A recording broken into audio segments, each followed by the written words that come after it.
말씀이 육신이 되어라는 제목을 가지고 요한복음 6번째 시간 갖겠습니다.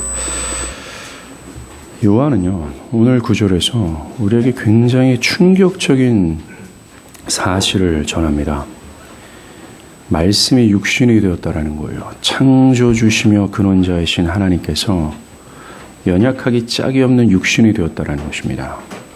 만약 1장 1절에서 4절까지 요한이 설명하는 육신이 되신 말씀이 어떤 존재인지를 제대로 알지 못한다면, 또한 그 말씀이 어떤 존재인지를 제대로 우리가 안다면 14절의 말씀이 매우 충격적으로 와닿을 수밖에 없습니다. 사실 요한도 우리가 말씀이 육신이 되었다라는 기록 앞에 놀라기를 원하고 있다는 것이죠. 그는 우리가 이 사실에 대해서 충격을 받게 하려고 자신이 기록한 요한복음 서두에 말씀이 어떤 존재인지에 대해서 기록합니다. 만약 이 14절을 읽고 마음에 잔잔한 충격을 받지 않았다면 우리가 앞에서 본 이 말씀이신 그리스도에 대해서 제대로 이해하지 않는 것이나 마찬가지가 될 겁니다. 그 말씀에 대해서 제대로 아는 것이 아닐 것이다 라는 것이죠. 더 나아가 우리가 이 말씀이 육신이 된 것에 대해서 놀라지 않는다면 뒤에 이어지는 요한복음의 모든 기록들이 있지 않습니까? 예수의 행적과 예수의 메시지에 대해서 요한복음 13장까지 그를 영접하지 않는 자들처럼 별 시덥지 않는 반응을 보일 게 뻔하다라는 거죠.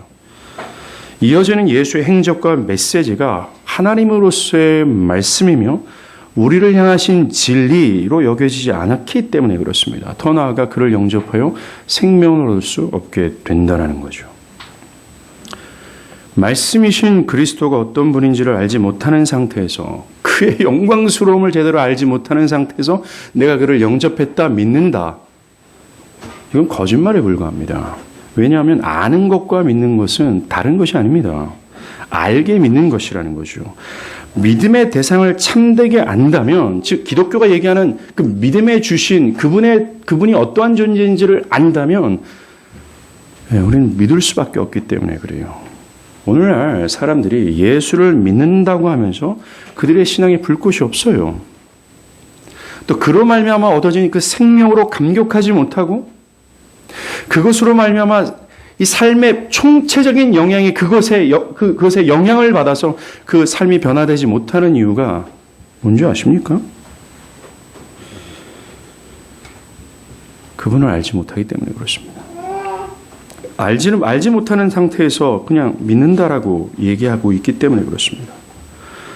믿음의 대상의 위대함에 놀람이 없고 그분의 위대하심에 압도되거나 매료되지 않은 채 그냥 믿는다라고 말하는 거짓 고백이기 때문에 그래요. 모르는데 믿는다라는 것은요, 명목상의 신자일 뿐입니다. 그 이상도 아니라는 것이죠. 우리는 요한복음 서두에서 거론한 말씀에 대한 기록들이 그저 사변적인 따분한 이야기가 아니라는 것을 알아야 돼요. 여러분들, 우리가 요한복음 서두를 보면서 지금까지 6주 동안 봤잖아요. 1장 1절부터 태초의 말씀이 계시니라.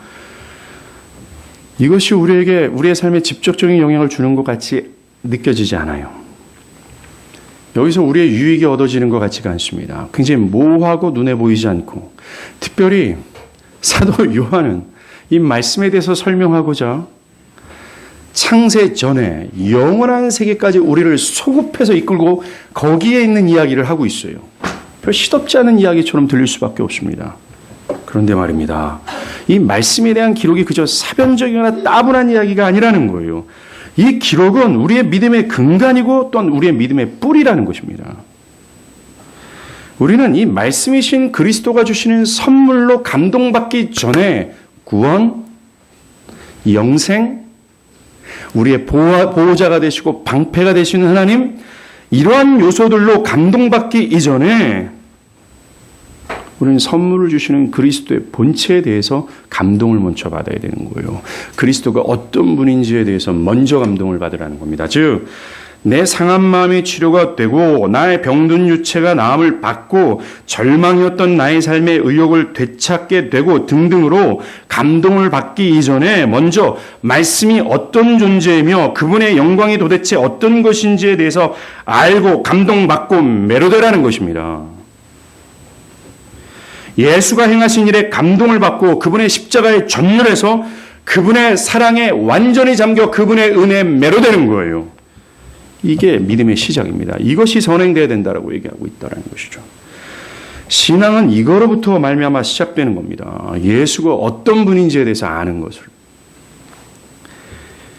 이 예수에 대해 나의 전인격이 매료되는 거예요. 그래서 그분을 따르고 싶고 그분의 모든 말씀을 수용하고 싶고 그분의 말씀에 순종하고 싶은 것. 그분을 위해서라면 나의 생명도 아낌없이 드릴 정도로 그 위대하신 분을 사랑하는 겁니다. 이게 기독교 신앙의 핵심이에요. 그렇기 때문에 기독교 믿음의 대상이 그리스도에 대해서 놀라거나 잔잔한 감동이 없다면 그 신앙은 거짓에 불과하거나 허울 뿐이라는 것입니다. 이 거짓 고백자들은 말입니다. 그들이 읽는 성경 모든 구절들은 아무런 생동감을 느끼지 못할 거예요. 그들은 그저 그리고 따분하게 짝이 없는 것들일 겁니다. 그리고 그 신앙은 언제 무너질지 모르는 상태예요. 이 땅에서 무너지지 않는다 할지라도 마지막 날 심판자리에서 무너지고 말 겁니다. 여러분은 이 말씀이신 그리스도의 영광을 보고 놀라는 은혜가 있습니까? 그리고 그분 존재 자체의 위대함에 매료되어 본 적이 있습니까? 와우! 여러분들 하늘에 계신 우리 아버지요 할 때 아버지! 라고 하는 말이 헬라어로 감탄형 의성어예요. 와우! 하는 겁니다. 예, 누가 하늘의 아버지를 자신의 아버지로 부르는 줄 아십니까? 그리스도의 영광을 보고 맛본 자가 와우! 그분에게 매료되는 거예요. 그분의 아름다움에 압도되는 겁니다. 그래서 이 세상에, 지금까지 이 세상의 모든 쾌락과 위대함과 명성이 자신에겐 최고의 기쁨처럼 보였는데 보여주는 그리스도의 영광 앞에서 이 모든 것이 바울이 얘기한 것처럼 벼슬물처럼 느껴지는 거예요. 그래서 이 영광을 보고서 와우 하며 놀라는 겁니다. 이렇게 하셨습니까? 이것이 기독교 신앙의 핵심이에요. 이것을 신앙이라고 얘기하는 겁니다. 얼마나 많은 사람들이 말입니다. 그리스도를 자신의 도구화 시키는지 모릅니다. 자신의 부와 명예와 건강을 위해서 도구화 시키는 거죠. 때로는 자기가 위기 상황에 빠질 때 부르는 울트라맨! 이렇게 여긴다는 겁니다. 하박국 선지자가 말하는 것처럼 무화과 나뭇잎이 마르고 감람나무에 소출이 없고 외양간에 송아지 없어도 나는 하나님 한 분으로 난 기뻐할 거야 라고 할 정도로 하나님 한 분으로 충분성을 느끼는 게 기독교 신앙이며 믿음이라고 얘기하고 있어요. 여러분들은 정말 그렇습니까? 그 어떤 선물이 없어도 믿음의 대상이신 그리스도를 무엇보다 사랑하냐라는 거예요. 이거는 신앙의 핵심적인 질문이 됩니다. 이 질문은 참된 신앙의 여부를 판가름하는 질문이에요. 이 사안이 중요하게 우리는 지금까지 육신이 된 말씀에 대해서 배웠지 않습니까? 이걸 잠깐 상기하는 것이 좋을 겁니다. 요한은 이 육신이 되신 말씀에 대해서 1장 1절부터 4절까지 말했어요. 여기서 말씀 이것은 곧 그리스도 예수로 이해해야 됩니다. 예수라는 거죠. 요한이 말씀에 대해서 말하는 첫 번째 사안은 말씀은 온 우주가 창조되기 전 이미 존재했으며 아무리 시간을 거슬러 올라간다 할지라도 존재하지 않은 적이 없는 영원 무궁의 존재라고 얘기합니다. 그보다 먼저 존재한 것이 없고 모든 것은 그 뒤로 존재하게 되었다는 것입니다.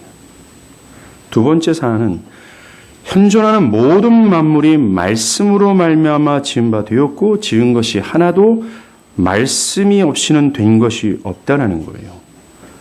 해와 달과 별들과 모든 은하계 모든 행성들과 이 땅에 현존하는 모든 생명들이 말씀으로 창조되었고 말씀으로 시작됐다라고 얘기하는 거예요. 또한 말씀의 것들이라고 얘기합니다. 저와 여러분을 포함한 모든 인류는 그로부터 생명을 취했고 심지어 영원한 생명마저도 취할 수 있고, 즉 생명의 근원자라고 얘기하며 모든 인류는 자신의 생명과 모든 생존을 위해서 그분을 의존하고 있다라고 얘기하고 있어요.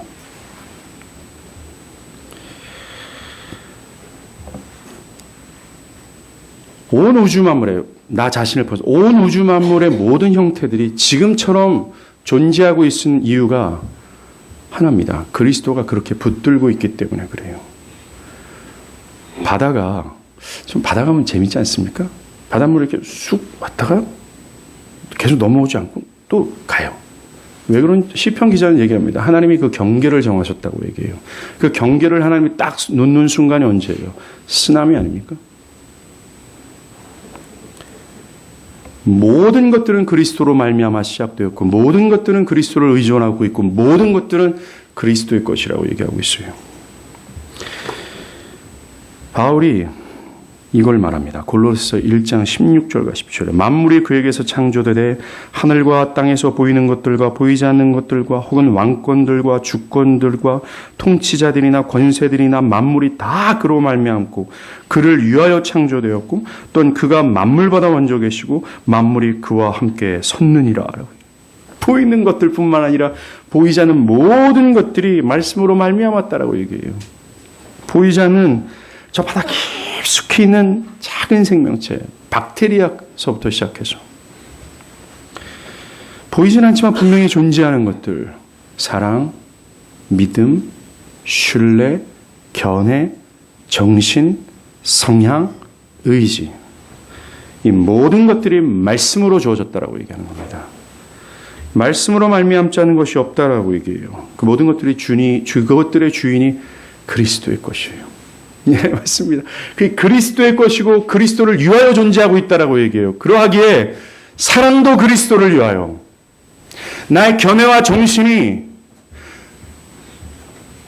타락한 아담처럼 내가 주인 되어서 내가 원하는 방향과 나를 영화롭게 하는 어떤 유익을 추구하는 수단이 아니라 내 견해와 정신도 하나님의 지배를 받고 하나님을 위해서 존재해야 된다는 거예요.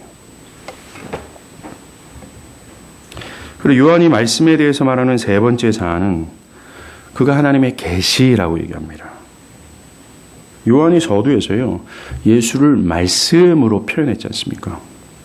그 이유는 예수가 하나님 백성들에게 전달하는 하나님의 자기 표현이라고 얘기하는 거예요.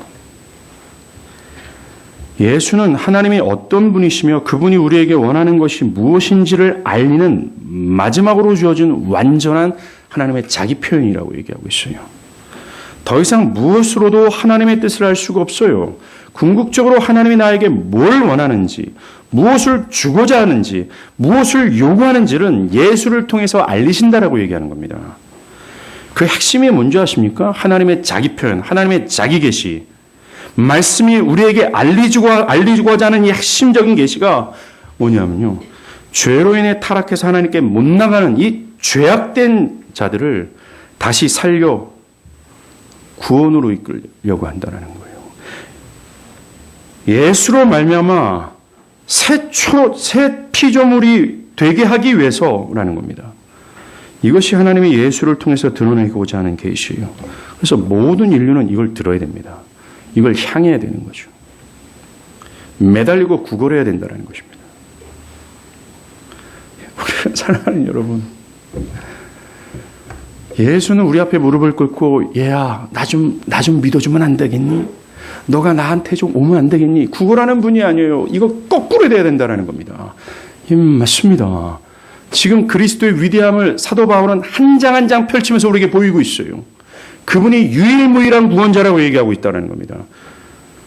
하나님과 죄로 인해서 단절되었던 우리가 향해야 될 분, 구걸해야 될 분, 엎드려야 될 분이 바로 그리스도라고 얘기하고 있어요.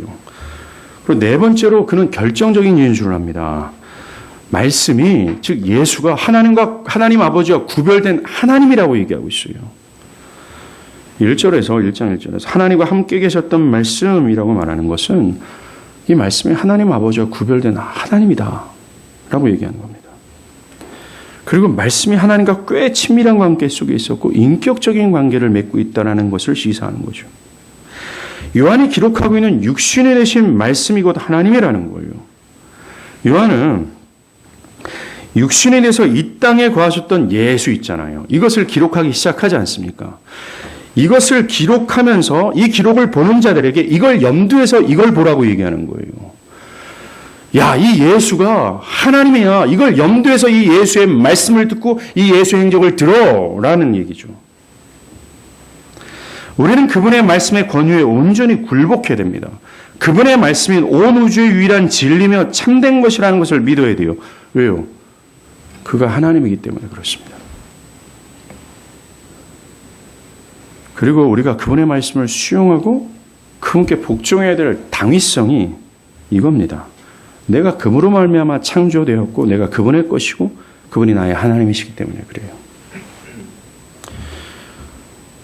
그렇지 않는 것을 악이라고 성경은 정의하지 않습니까? 마지막으로 무엇보다 이 말씀은 스스로 존재하는 분이라고 얘기해요. 어떤 것에 의해 창조되지 않았고 존재하기 위해서는 어떤 도움도 필요 없는 스스로 능히 존재할 수 있는 분이라고 얘기합니다. 그분은 정말 하나님이에요. 사랑하는 여러분, 이것이 우리의 믿음의 대상입니다. 우리가 영접하고 따라가야 될 그리스도라는 거예요. 우리는 이분에 대해서 알고 놀라야 되는 겁니다. 우리의 신앙은 이것으로부터 시작되기 때문에 그래요. 우리가 짧게 살펴본 예수에 대한 사실을 그저 성경 공부 시간에 따분하게 지나가는 사안이 아니라는 겁니다. 나의 삶에는 직접적인 영향을 주지 않는 대수로운 것으로 여기서는 안 된다라는 거예요. 이게 우리의 신앙의 뿌리입니다. 대상이고 영원토록 알고 영원토록 높여야 될 우리 신앙의 핵심이라는 거예요. 말씀이 곧 하나님이라는 겁니다. 그런데 요한이 오늘 이 말씀이 육신이 됐다라고 얘기합니다. 육신이 됐다라는 것은 첫 번째, 하나님이신 그분이 제한적인 존재가 되었다, 낮아졌다라고 얘기합니다. 비하라고 얘기하죠. 육신이 되었다라고 할 때 되었다라는 동사는요, 1장 6절에 세례 요한이 있었다라는 동사 헬라어로 에게네토를 사용했어요. 설명할게요. 1장 1절과 2절에서 태초에 말씀이 계셨다, 이 말씀이 하나님과 함께 계셨다라고 할 때 계셨다, 있었다라는 동사는 헬라어로 n을 기록합니다. 이 동사 n은 말입니다. 다른 것에 의해 존재하는 것이 아니라 스스로 존재하실 분, 하실 수 있는 분, 또는 존재할 때 다른 것을 의존할 필요가 없는 신적 존재가 있었다, 계셨다라고 할 때 사용하는 동사입니다. 반면 그리스도가 아닌 그리스도로 말미암아 생겨난 피조물과 사람들 있지 않습니까? 그들이 있었다라고 표현할 때는 헬라어로 에게네토를 썼어요. 그리스도가 있었다, 그리고 그리스도로 말미암아 창조된 피조물들이 있었다라는 것에 이 차별을 두고 있다라는 것입니다. 이 에게네토는 n과는 다르게 스스로 존재하는 것이 아니라 무엇에 의해서 존재하게 되다라는 수동적인 의미를 가졌습니다. 존재하기 위해서는 어떤 것의 도움을 받아야 되며 어떤 것에 의해 만들어져야 되며 어떤 것을 의존한다는 것이 바로 이 에게네토예요. 매우 제한적인 존재라는 것이라는 것입니다. 말씀이 육신이 되었다 라는 말이 이겁니다. 스스로 존재하시는 분께서 존재하기 위해서는 그 무엇도 필요 없으신 n이 되시는 그리스도가 존재하기 위해서는 무엇인가를 의존하고 스스로는 존재하지 못하는 에게네토의 존재가 됐다라고 얘기하는 거예요. 이것이 말씀이 육신이 됐다라는 메시지입니다. 매우 커다란 비하를 얘기하는 거죠. 스스로 존재하는 분이 존재하기 위해서는 무엇인가가 필요하고 의존해야 될 연약하기 짝이 없는 피조물이 됐다라는 겁니다. 영원 무궁하신 존재가 제한적인 존재가 됐다라고 얘기해요. 우리는 2000년 전에 베들레헴 마구간에 누워있는 아기 예수를 보면서 이 사실을 알게 됩니다. 그죠? 모든 세균과 질병에 노출되었고 그것에 제대로 저항할 수 없는 존재가 됐다는 거예요. 생존하기 위해서는 돌봄이 필요하고 여러 재반사항이 필요한 존재가 됐다는 얘기하는 겁니다. 그리고 우리가 받는 두 번째 충격은 말씀이 육신이 되었다라는 표현 그 자체입니다. 14절에서 특이한 것은 요한은 이 위대하신 말씀이요, 그냥 인간이 됐다, 사람이 됐다라고 말하지 않습니다. 육신이 됐다라고 얘기합니다. 이게 충격적인 거라는 겁니다. 왜냐하면 이 육신은 성경에서 하나님과는 비교되지 않을 만큼 연약한 인간의 한계를 표현할 때 쓰는 단어예요. 약하기 그지없고 시간이 지나가면 멸절되고 동물이나 사람에 대해서 이 육신을 사용했습니다. 곧 낡아지고 순간적이며 쓰면 없어질 존재가 육신이라고 얘기해요. 특별히 신약에서 바울은 말입니다. 하나님의 뜻을 따를 수 없을 정도로 악하고 무기력하고 불완전한 한계성을 가진 존재가 육신이라고 얘기를 합니다. 지식에 있어서나 판단에 있어서나 의지에 있어서나 모두 한계적인 존재를 표현할 때 육신을 사용했어요.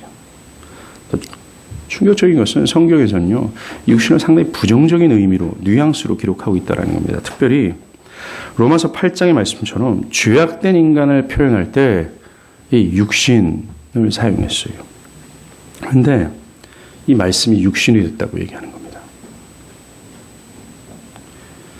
저는 이 말씀을 연구하면서 가장 먼저 충격을 받았던 게 이겁니다. 말씀이 육신이 됐다라고 얘기합니다.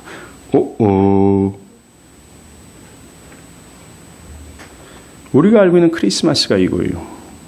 엄청난 낮아짐이라는 겁니다. 이게 복음의 시작이에요. 하나님이신 그리스도가 육신이 된 것이 말입니다. 바울은 이 그리스도의 낮아짐이 우리 신앙의 가장 중요한 덕목이라고 얘기해요. 빌립보서 2장 5절과 8절입니다. 너희 안에 이 마음을 품으라. 곧 그리스도 예수의 마음이니 그는 근본 하나님의 본체시나 하나님과 동등됨을 취할 것으로 여기지 아니하시고 오히려 자기를 비워 종의 형체를 가지사 사람들과 같이 되셨고 사람의 모양으로 나타나사 자기를 낮추시고 죽기까지 복종하셨으니 라고 얘기해요. 바울은 그리스도가 육신이 되시는 그분의 낮아짐이 말입니다. 우리가 실제적으로 따라가야 될 덕목, 본이라고 말하고 있어요. 그의 뒤를 따라 자기를 부인하는 것이 신앙의 핵심이라고 얘기하는 겁니다. 그러면서 자기를 부인하기 위해서 필요한 것이 바로 그리스도가 육신이 되신 것을 알고 깨닫고 그것을 품으라고 얘기합니다. 그리스도의 즉 말씀이 육신이 된 것을 제대로 알지 못하면 우리는 전제가 없는 신앙을 하는 거예요. 그리스도가 육신이 되신 것에 와 하면서 충격을 받고 놀라지 않는다면 또한 이것을 깨닫고 이해하고 품지 않으면 전제가 없는 뿌리가 없는 신앙을 하는 거나 마찬가지라는 겁니다. Why? 우리의 신앙의 핵심은 그리스도의 낮아짐을 본받는 것이기 때문에 그래요. 그래서 사도 바울은 야 이놈들아 이거 알고 요 마음 품고 그리스도처럼 그렇게 낮아져라고 얘기하고 있어요. 즉 그리스도처럼 낮아짐이 없다라는 것은 신앙이라 말할 수 없다라는 것이죠. 핵심이 빠진 허상을 쫓는 신앙일 뿐이라는 겁니다. 우리가 여기서 한 가지 짚고 넘어가야 될 것이 있어요. 말씀이 육신이 되었다고 해서 말씀이 하나님이심을 포기했다라는 의미가 아닙니다. 말씀이 하나님으로 변화됐거나 또는 하나님의 시기를 멈췄다라는 말이 아닙니다. 그럼 여전히 하나님이세요.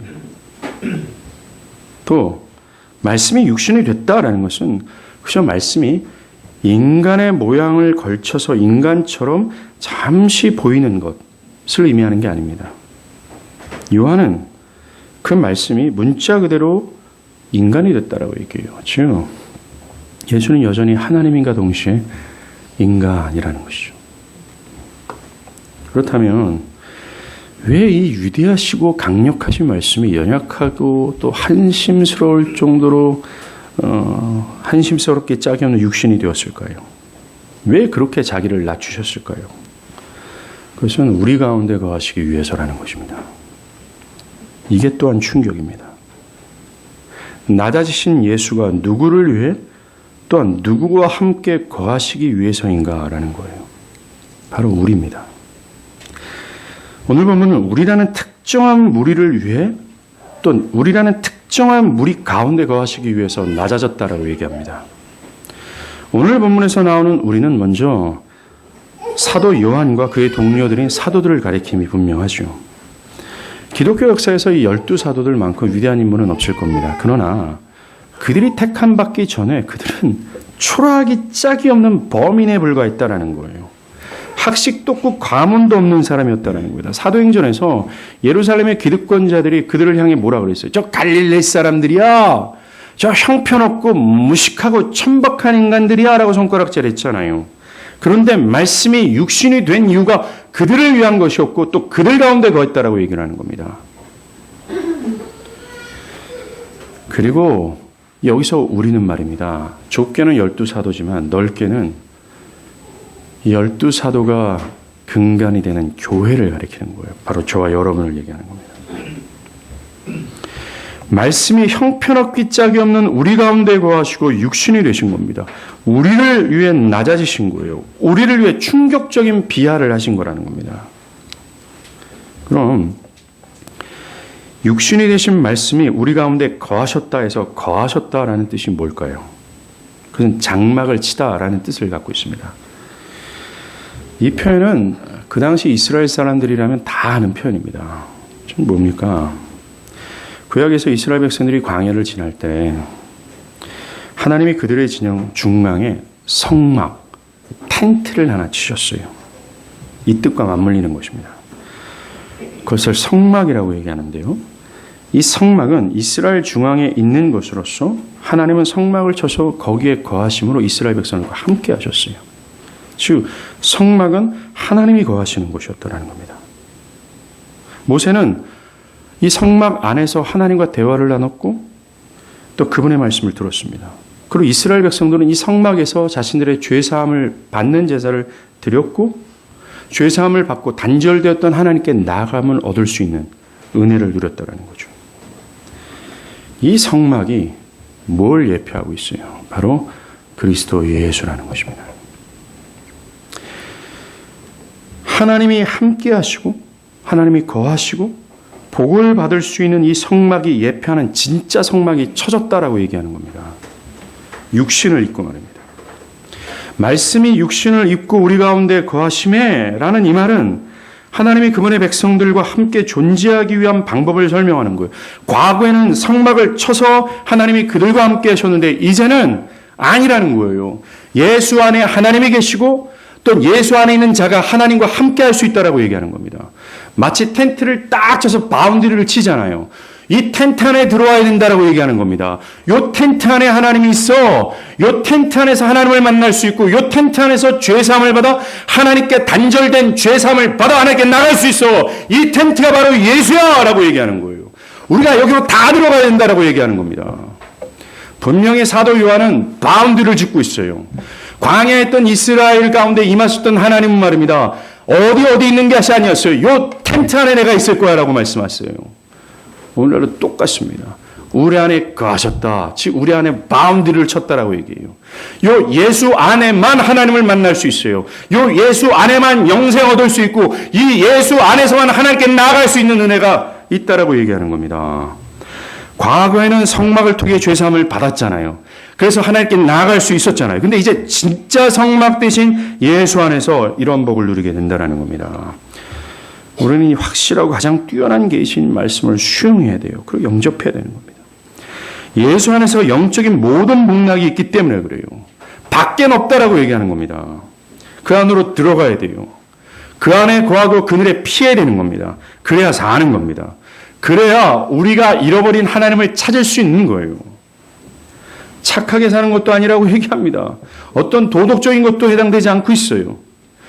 아무리 주구장창 선한 일을 많이 한다 할지라도 소용없다라고 얘기합니다. 왜냐하면 그것이 결코 선한 일이 되지 않기 때문에 그래요. 나중에 복음교실을 듣길 바랍니다. 우리가 주위에서 하나 또 볼 것은 누구를 위해 이 장막을 쳤냐라는 거예요.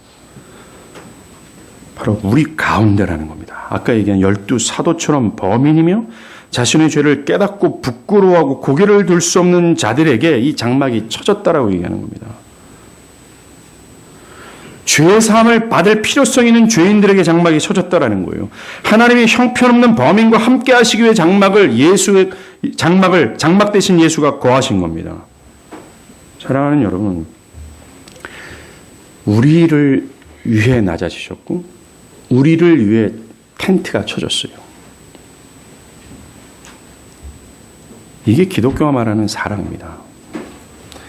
기독교에서 말하는 하나님은 사랑이시라 굉장히 구태의연한 얘기잖아요. 뻔한 얘기, 아무런 감동이 이제는 없잖아요. 하나님은 사랑이다 라는 것을 진짜로 깨닫기 위해서는 말입니다. 말씀이 육신이 되어 우리 가운데 거하심에 요 말씀 깨달아야 한다라고 얘기하는 겁니다. 사랑이.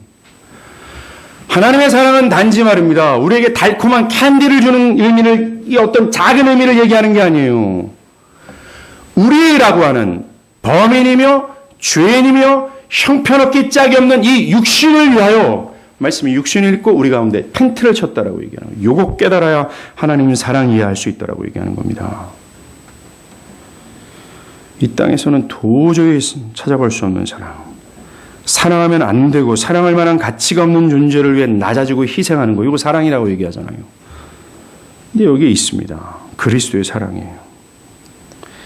예수는 형편없는 자들을 위해 육신이 되셨고 그들을 위해 장막을 치셨다라고 얘기합니다. 사랑에는 사도 바울의 권면처럼 우리도 이렇게 뒤를 따르길 바라요. 사람들은 더 가진 자, 더 배운 자, 더 안정된 자들 안에 거하기를 바라잖아요. 세상의 화려함과 쾌락과 높아지는 것만을 향하고자 하잖아요. 그런데 그리스도의 마음을 품는 자들은 반대입니다. 신자는 아니라고 얘기하고 있어요. 신자는 그래도 되고 안 되고 안 해도 되고가 아니라 신자는 아니라고 얘기합니다. 신자는 우리와 같은 범인을 향하고 그들과 함께하고자 세상 뒤로하고 때론 높아지는 것을 거절하는 거죠. 그리스도의 뒤를 따르는 겁니다. 이게 교회가 갖고 있는 삶의 분명한 방향성이라고 얘기하고 있어요. 너희 안에 이 마음을 품으라 라는 이 중심적인 메시지라는 거죠. 그리고 요한은 말씀이 육신이 되어 우리 가운데 거하심에 바운드리를 쳐줬어. 예수 안에 그게 있어. 라고 하는 이 메시지가요. 이 요한복음 전체의 기록의 목적과 맥을 같이 한다라고 얘기했어요. 요한복음의 주된 목적이 뭡니까? 이 예수가 하나님의 아들 그리스도이심을 믿어 생명을 얻게 하려 합니다. 라는 거 아닙니까? 예수를 믿고 하나님의 축복이 있는 예수 안에 들어가라는 거예요. 예수가 형편없는 자들 가운데 거하셨다면 죄악 가운데 죄인을 위해서 텐트가 쳐졌다면 나는 정말 부끄러운 죄인이에요. 그래서 난 소망이 없어요. 라고 하는 사람들에게 소망이 있다라고 얘기하는 겁니다. 지옥의 형벌 앞에서 바들바들 떨며 하나님이 너 지옥 가라 해도 할 말 없는 죄인들에게 소망이 있다라고 얘기해요. 와! 그들을 위해 텐트가 쳐졌다고 얘기해요. 요한은 이어서 우리에게 특별한 메시지를 던집니다. 어떤 특정한 사람들만 그리스도의 영광을 본다라고 얘기해요. 그리스도의 영광을 보고 맛본다라는 거죠. 우리가 그의 영광을 보니 라고 할 때 그의 영광은 예수를 통해서 드러나는 예수 존재 그 자체입니다. 아까 우리가 봤잖아요. 그가 하나님이신 것, 그가 창조자이신 것, 모든 만물이 그로 말미암아 지은 바 되었다라는 그분의 영광이에요. 그분이 완전한 하나님의 최종적인 계시로서 죄된 인간이 꼭 붙들어야 될 최종의 구원의 길, 유일무이한 존재라는 사실, 이것이 그분에게 뿜어져 나오는 영광이라는 겁니다.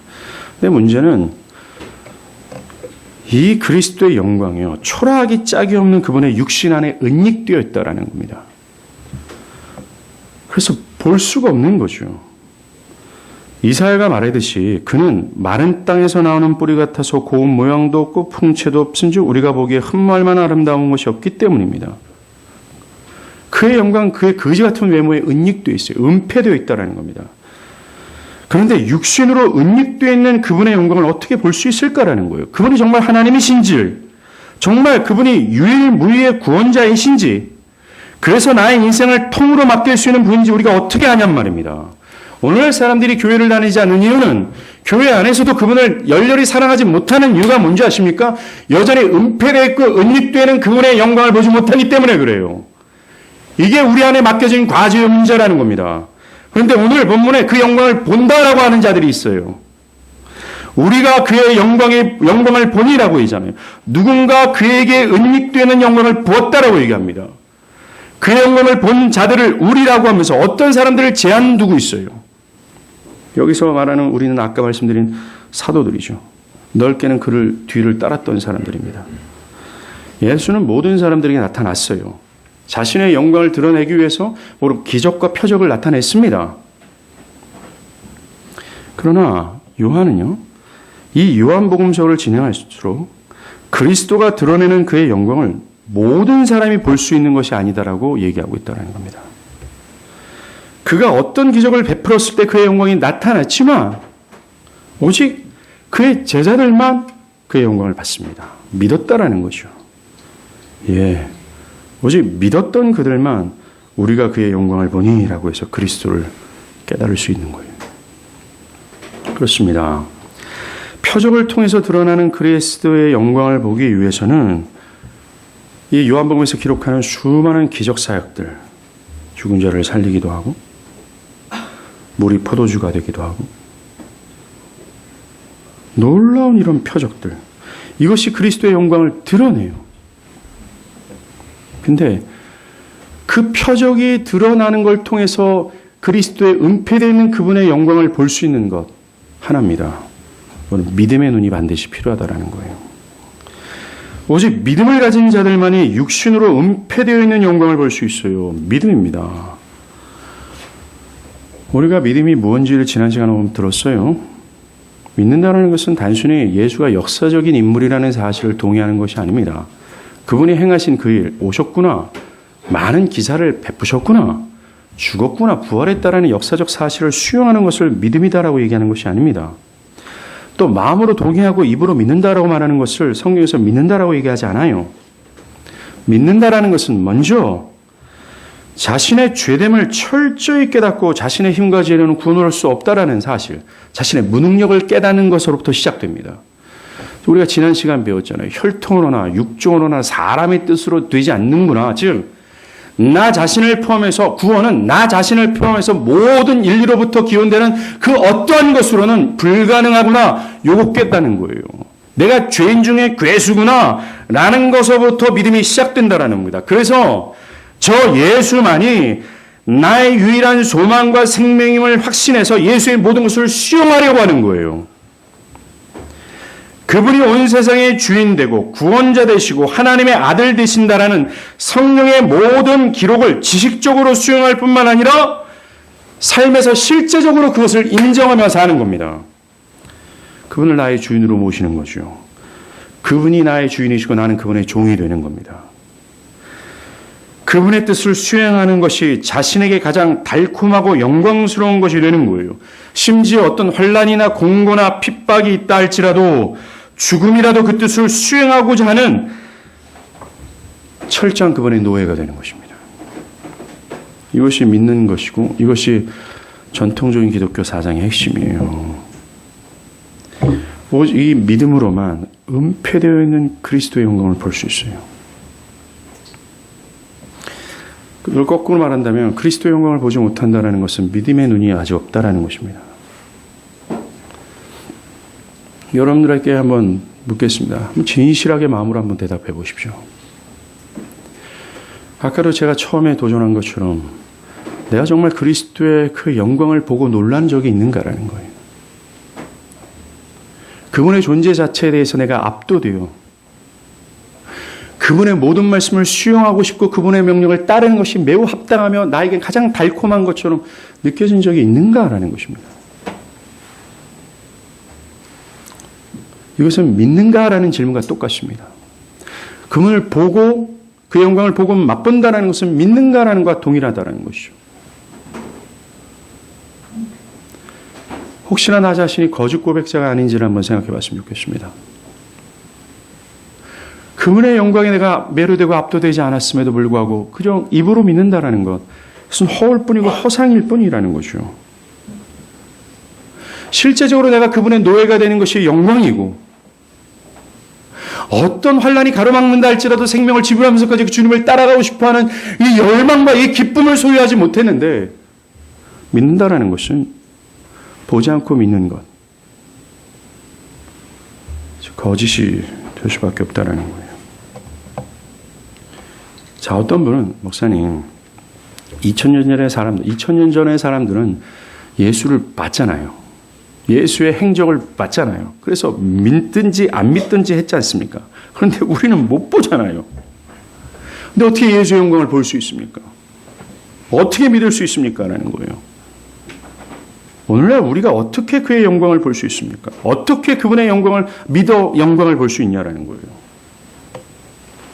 2000년의 사람들은 오신, 육신을 입으신 예수를 육의 눈으로 볼 수 있었지만 우리는 성경입니다.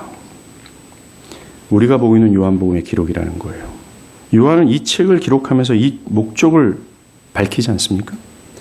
예수께서 제자들 앞에서 이 책이 기록되지 아니한 많은 표적도 많이 행하셨으나 오직 이것을 기록함은 너희로 예수께서 하나님의 아들 그리스도이심을 믿게 하려 하며 또 너희로 믿어 그 이름을 힘입어 생명을 얻게 하려 합니다. 요한은 자신이 기록한 것만을 가지고도 자신의 기록을 통해서만도 예수를 충분히 믿을 수 있고 예수의 영광을 보기에 충분하다고 얘기하고 있어요. 그렇습니다.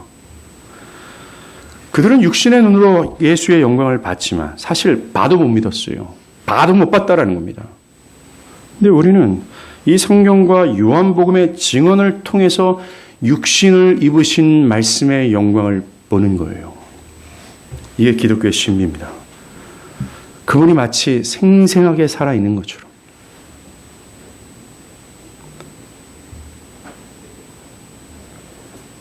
이 말씀을 통해서 그분을 믿어 그 안에서 죄사함을 받고 하나님께 나갈 수 있는 거예요. 말씀을 듣고 읽으십시오. 기독교는 여러분들 스스로 깨달을 수 있는 것이 아닙니다. 여러분들이 산속에 들어가서 40일 동안 뭔가를 묵상하고 매달린다 할지라도 여러분들에겐 아무것도 안 돼요. 아무것도 안 보여요. 은폐되어 있고 은폐되어 있습니다. 사도 바울이 고린도서 3장 18절의 말씀을 하신 것처럼 성령이 내 눈의 허물을 벗겨 그의 영광을 보게 해야 돼요. 무엇을 통해서요? 말씀입니다. 말씀을 읽고 들으십시오. 그것을 묵상하십시오. 그것이 밝히고 있는 그리스도의 영광을 보고 믿을 수 있는 길이 이거라는 겁니다. 매일 성경을 보십시오. 오늘 우리 교회가 매일 성경, 매일 기도 입이 닳도록 얘기하고 있잖아요. 여러분들 하고 있습니까? 맥체인을 따라서 매일 성경을 읽고 있습니까? 그 성경 속에서 밝히고 있는 그 그리스도의 영광에 여러분들이 압도되어서 그분을 기뻐하며 살고 있습니까? 바라기는 이 성경을 통해서 드러나는 예수를 봤으면 좋겠어요. 나의 죄된 모든 허물들을 좀 벗겨 그리스도의 영광을 보도록 그것을 좀 추구하는 삶을 살았으면 좋겠습니다. 그래서 그분을 믿어 그분 안으로 들어가는 거예요. 그곳에 안식이 있어요. 세상이 줄 수 없는 평안과 구원이 있단 말입니다. 이걸 봐야 들어가죠. 그분에게 매료돼야 들어갈 생각도 하지요. 우리가 지난주에 살핀 것처럼 사람의 육신은 그게 어리석게 보일 뿐이라고 얘기하잖아요. 한심스러운 게 기독교고 한심스러운 게 믿음이고 신앙처럼 보일 수밖에 없어요. 그 그리스도의 타고난 영광을 보지 못한 사람들에게 그리스도는 그렇게 보일 수밖에 없습니다. 교회가 말하는 것은 바로 멍청이 같은 이야기처럼 들을 수밖에 없어요. 아니에요. 우리는 말씀이 육신이 된 우리 가운데 거하신 그분의 낮아짐 그 하나를 통해서 충분히 그를 알 수 있는 은혜를 누릴 수 있다는 사실을 깨닫길 바랍니다. 우리의 믿음의 주요, 우리를 온전케 하시는 그리스도를 보고 맛보는 저와 여러분이 되길 바랍니다. 기도하겠습니다.